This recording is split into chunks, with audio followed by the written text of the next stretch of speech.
जीवनमा काम लाग्दै गजबको श्लोक छ, नीतिबाटै लिएको छ यो पनि।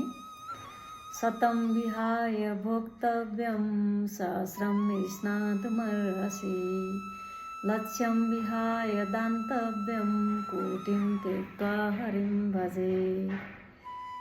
लक्ष्यं विहाय दान्तव्यं तदानीं भवति क्षयः पनि भनिन्छ। अब यसले के भन्नु खोजेको छ भने शतं विहाय भोक्तव्यम, 100 काम छोडेर भए पनि, अर्थात् 100 रुपियाँ तिर्नु परेछ भने पनि भोजन गर्नु, आवश्यक भोग मिटाउनु, जसले शरीरलाई पोषण दिने कार्य गर्छ भनेर भनेको छ।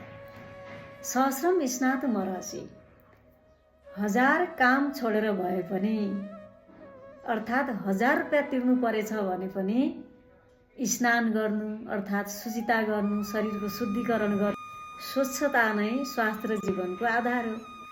दानले के गर्छ भने मनलाई पवित्र बनाउँछ, कर्मलाई उज्यालो बनाउँछ, समाजमा इज्जत बढाउँछ। यसकारण लाख रुपियाँ तिर्नु परेछ भने पनि, अर्थात् लाख काम छोडेर भए पनि दान गर्न, कन्जुसाइ नगर्नु भनेर भनेको। कोटिम त्यक्त्वा हरिं भजेत्, करोड काम छोडेर भए पनि, करोड रुपियाँ तिर्नु परेछ भने पनि हरि नाम जप्न, हरि भजन जप्न नछोड्ने।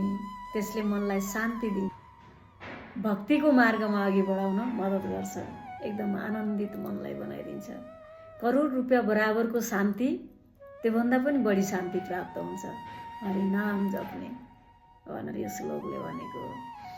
अब यो तदानीं भवति क्षयको अर्थ के छ भने यो 3वटा काम, जो 100 काम छोडेर भोजन गर्ने, 1000 रुपियाँ तिरेर शुचिता र लाख रुपियाँ तिर्नु परे पनि दान गर्ने भनेको छ नि, हो यसलाई पनि केही अंश आफ्नो कमाइको दशांश जति जोगाएर राख्नुभयो भने क्षय हुँदैन, नोक्सान हुँदैन, दुःख पीडा हुँदैन पनि भने हो कि।